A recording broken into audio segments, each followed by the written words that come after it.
Hey you guys, uh, just trying to do another video. Uh, I had a couple of corrections I needed to do on my first one. I watched it. I guess you should watch before you post. But anyway, uh, in one correction, I when I mentioned going to my sister's funeral out in Tennessee, I forgot to mention that my baby sister and her husband were there also. And I was glad they was able to come. It was a fast trip for them. Uh, but anyway, so uh, some of the other things I wanted to talk about that I needed to correct was whenever I was talking about my oxygen level going down, I forgot to mention that I was on oxygen whenever I would go down. Like when it took me 2 hours to do that shower, I was on oxygen, but for some reason I just couldn't breathe even with the oxygen. So it's quite an ordeal. And we did have a pretty scary experience when my daughter from Houston was here.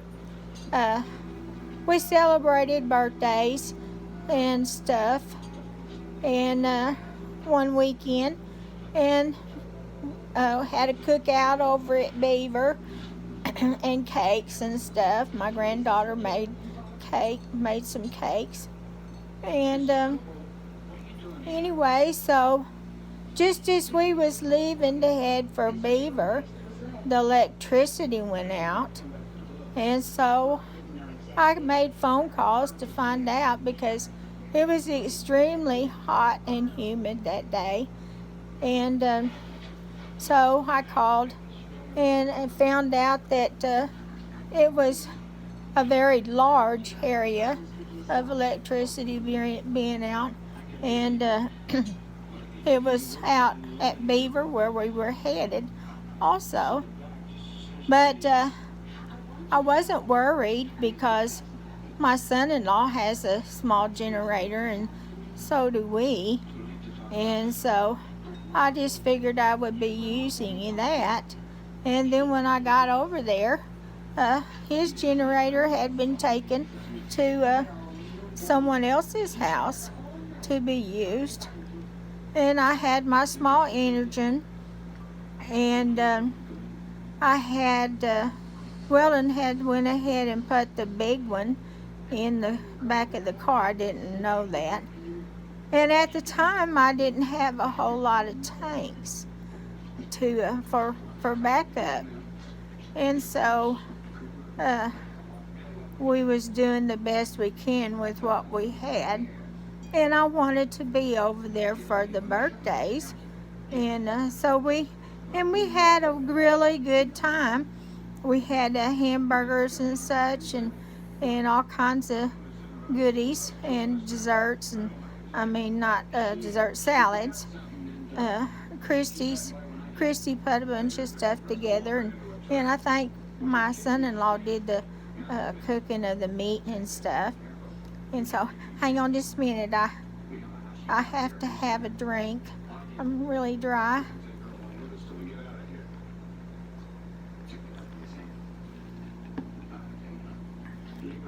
Anyway, so we sat there and visited, and like I said, it was very hot and humid. And even though we were sitting in the shade, it just seemed like it was getting hotter. And eventually I had to go to the ladies' room, and it was extremely dark in there for one thing, and because my daughter's sister-in-law's bathroom is like mine. It has no windows, but we had the door open going into the hallway. so I had some kind of light. And anyway, I kind of got, I don't know what the deal is, but it seems like since I've been on oxygen, I don't know if it's because these things are up in my nose, but I feel claustrophobic, and I've never had that in my life. Never had a bit of trouble with that. And so, anyway, uh, um, I being in that situation and everything, and in the, uh, I just kind of felt overwhelmed, and I was so hot I couldn't stand myself. And so I told my daughter, she was there with me, to keep an eye on me. And I said, I've got to get these clothes off. I'm hot. And so she went over next door and got a pair of her shorts and a sleeveless top for me. And we got that all changed out. And then her sister-in-law got a towel and wet it down and put it on my head to try and cool me down.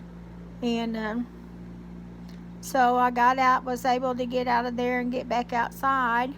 And in the meantime, my daughter's father-in-law and wife, Susan, suggested that to take me up to the new house they had just bought, which was, maybe a block away.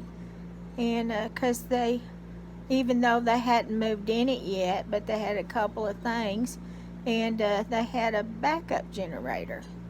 And so Weldon loaded me up and took me up there and took my my oxygen deal in and hooked it up to their electricity. And she had a little bed in there, and so I went in there and kind of laid down on that bed to try and cool off. And it had a ceiling fan in there.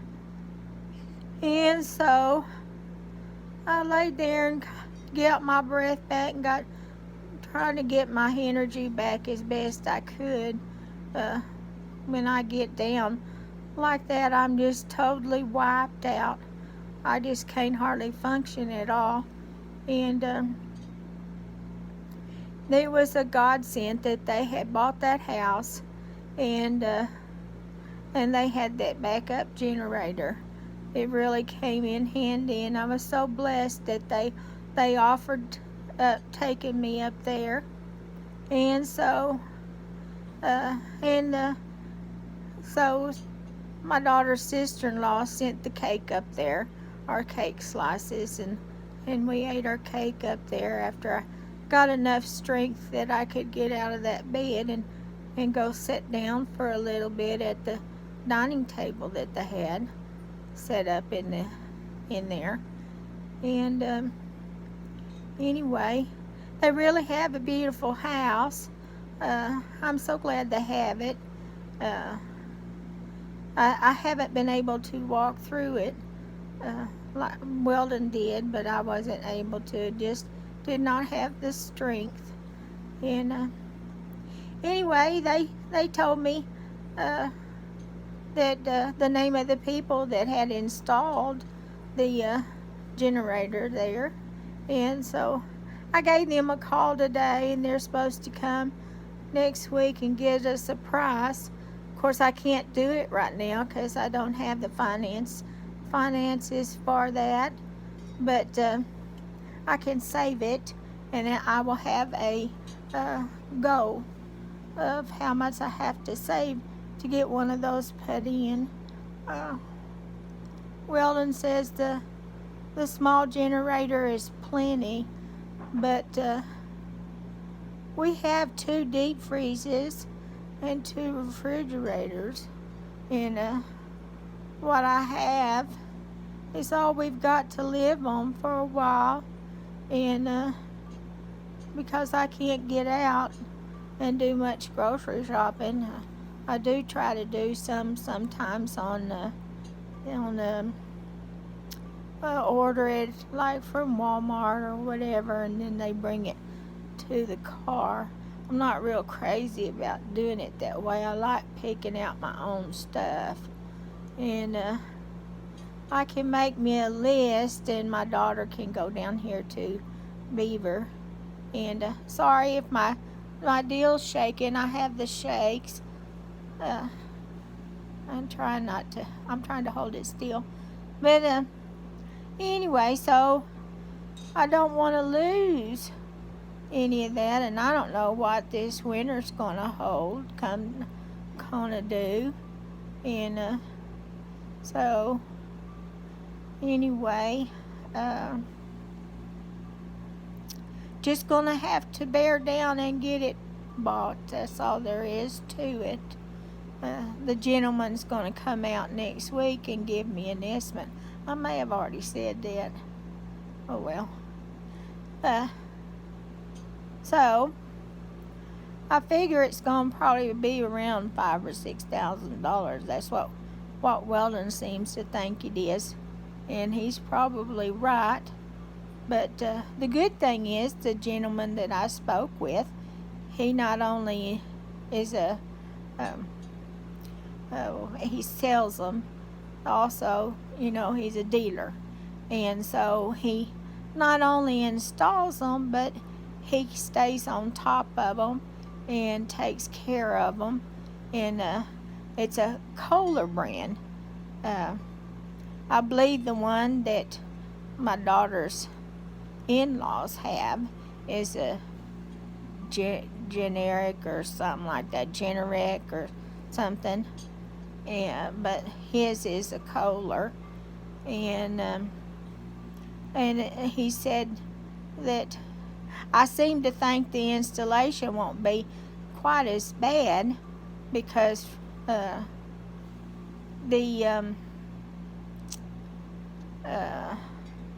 it's going to be right there by my air conditioner, and that's where the electrical, where he'd have to tie into the electricity, and where he'd have to tie into the gas. It's all right there together. So other than the pad, which we're going to have a pretty good sized pad, because I know we haven't had rain, seems like in 5 or 10 years here. We've had more fires than we've had rain. And but anyway, the times that it's come hard and not been able to soak in and stuff, it fills my backyard out of the field that's to the south and to the west of me, and it floods my backyard almost 2 full cinder blocks deep. And so he's going to have a pretty good sized pad. But he says he does all of that. So anyway, we'll see. Will may not be very happy I set up for him to come. He said it's no charge for him to come and give us an estimate and stuff and everything. So that's good. And he said he'd be ready to install whenever we get things put together. So, and that he certainly understand, but he still needed to do what they call an on-site, I guess you call it estimation or whatever. In other words, he'd have to come and see what we would be, what size, and installation and all that we would require. So anyway, so that's just one more thing to have to deal with this year, but I gotta have it. I wished I'd already done it, but after that time that our electricity went out from I think it was a fire, I can't remember right now, but it was a bad winter storm. That's what it was. We had a bad storm, and because my son-in-law and my daughter took off to Amarillo and loaded up as many generators as they could, and bottles to buy gasoline and stuff in there. That's the good thing about if we get that one. Once we get that installed and everything, it's hooked up to my gas, and so I Weldon wouldn't have to mess with putting gas in there to keep it running and stuff and everything. Plus, it only probably would just run my oxygen deal, and we need something to keep the whole house going, because it's not just the lack of oxygen, but we need to be able to stay warm. And in the summertime, I'd have to have that air conditioner, or I'd just be feeling like I'm dying whether I've got the oxygen or not, because this medication they've got me on and everything, I just burn up. It don't matter how cool it is in this house. I'm wearing shorts and sweating and just really having a time of it as far as my body temperature. But anyway, just listen to me. All I do is just gripe and moan and complain. I hope all of y'all are doing pretty good out there. I know I don't hear from any of y'all, my family and stuff, and once in a while I see posts, and I see posts from friends and stuff, and on Facebook, and anyway, so I know everybody's going through a lot right now. It's just so sad, all this stuff going on and everything. But anyway, so other than that, I think I've corrected everything that I messed up on the first one, and kind of filled you in on what's going on right now. And I have found that this new medication that they've put me on to help me out, it makes me cough a lot, and I do cough some stuff up, which is what I think they want me to do. And when I get to coughing and stuff, even though I'm on the oxygen, my oxygen level, I have to keep a deal around, a finger deal, to check it all the time. And I've got to where, since I'm on this new one, that when I get up, even on oxygen, and go in the kitchen and try to do a few things, that my oxygen level drops in the 80s, which is good compared to what it used to, but I can feel it, and it kind of almost gives me a headache. And I tell y'all, I feel sorry for people that's on oxygen and stuff, but I tell you, I have 7 rescue babies that I have, fur babies that I have in my house that I rescued from outside. And of course, when you have little kittens, you gotta train them. You have to train them to use the bathroom, and you have to train them, and mine are all bottle fed, and at different times. This one didn't do 7 all at once, but pretty close. And anyway, you get little things and get them to chase it and all this and stuff, and attack it and play with it. And boy, has that been a mess with my tubing on this oxygen, because it's too hard to drag that machine from room to room and everything. So we have a long tubing, and so that I can get around. And bless his heart, Weldon has just about tried everything he can to protect my tubing, and they always manage to bite through, and then we have to change out this is this is what he's got on there right now. See, I don't.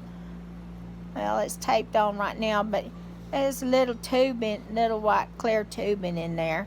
That's my ox. Well, a little bit bigger than these, and so he got this down at the automotive place and put that on there. And I'll be danged if here the other day, I have one cat in particular, actually two, but one's worse than the other one, that will not leave plastic alone. And she eats plastic stuff, trash bags and stuff, and swallows it, and then she pukes all over the house. And I found out from my daughter here the other day, she'd been watching The Cat from Hell. My daughter that's works for a veterinary place in Houston, that this is a brain issue. And she had never heard of it before. And then I called her and asked her questions about it because it was sure getting on my nerves. But anyway, her name is Bear. And then the other one that's real bad is Midnight. And they will not leave my hose alone. And they have still managed to chew through this stuff. And just about chopped it in two. So it's never ending around here. Yeah, it's quite a circus. Some people probably would put me down and think bad of me because I have these 7 cats in here. But I love my babies. If they just leave my hose alone, I have no problems. Wellen don't like it. He hates hair. But even if I had a dog, would be dealing with hair. And he brought 2 cats up here to me that he found down there himself at in the garage that was eat up with fleas and almost dead. And we brought them up here, and I called my daughter, and she said, go ahead and wash them, and Don, they're going to die anyway if you don't do something. And I had a little bit of that stuff for fleas. So I had to wash them out on the porch. Bless their hearts, the water in the tub that I was cleaning them with, of course I did one at a time, but was full of blood, where them fleas had just sucked the blood clean out of them babies. And I cleaned and I had a flea comb, and combed on them and everything, and then put some of that medication on them. And it took 24 hours for all of the last of the fleas to fall off, and saved them 2 babies. And Bear's one of them. And the other one, my daughter in Beaver took. They had just lost their, it was a male cat. And this one baby that was Weldon rescued looked identical to the one they had just lost. It would go outside with my son-in-law, and whenever he would go outside, and then it got to where it didn't want to come back in the house. And the last time that he tried to bring it in the house, it clawed him up so bad he just said to heck with it. And they kept looking for him and everything. They never found that cat. We have no idea what happened to it, but they are close to a field, so don't know if a coyote or something got him or what. But anyway, this one that Weldon rescued along with Bear, they named Snowball, and it had identical markings to the one they had lost, and so they took that one in. And, or I'd have had 8 cats, but anyway. And then I love my little babies. At one time I had over 20 something outside, and some of them were pregnant. And I went with my niece to pick up her RV for her to live in. and came back, and within a week, all of my cats outside was gone. I think it was with a little help. I'll never believe that many cats disappeared in 1 week by a coyote. But anyway, that's beside the point. They're gone now. There's nothing I can do about it. So, anyway, I don't know if I forgot anything, but I have to keep this under 30 minutes, my daughter said. So, and I'm at 25 now. So, today's Thursday. Big wildfires up in Colorado where I have nieces and nephews living. And that one that jumped jumped the Continental Divide today and headed towards Estes Park. That's where, I don't know if any of y'all know, but that's where that motel is that was in the movie Shining, and with Jack Nicholson. And it's made of wood. And I do have pictures of it from when we visited. My niece took us there once, and I took some pictures. And maybe a good thing I did, because it may not survive this fire, but they're evacuating hundreds of people up there. And it's sad. It's so sad, because more than likely all these fires have been man-made. And it's just sad that people do not care about stuff like they should. But anyway, so, and then today we got up close to 90, if not made it to 90. But tonight we've got a big front coming in, and supposed to get down in the 20s, maybe. And it'll be cold in here then. And but that's good sleeping weathers when it's cold in the house and you wrap up in good warm covers. So anyway, well, it's 27 minutes, so I better get off of here. I love all of y'all, and please like and subscribe. That way that when I make new videos, it'll pop up on your Facebook and you'll know I've made a new video. So, enjoyed visiting with y'all. Well, me talking. I'll put it that way. I enjoyed me talking. And I hope y'all enjoyed listening to me. And y'all have a blessed day. And God's blessing for each and every one of you. And just stay safe out there, you guys.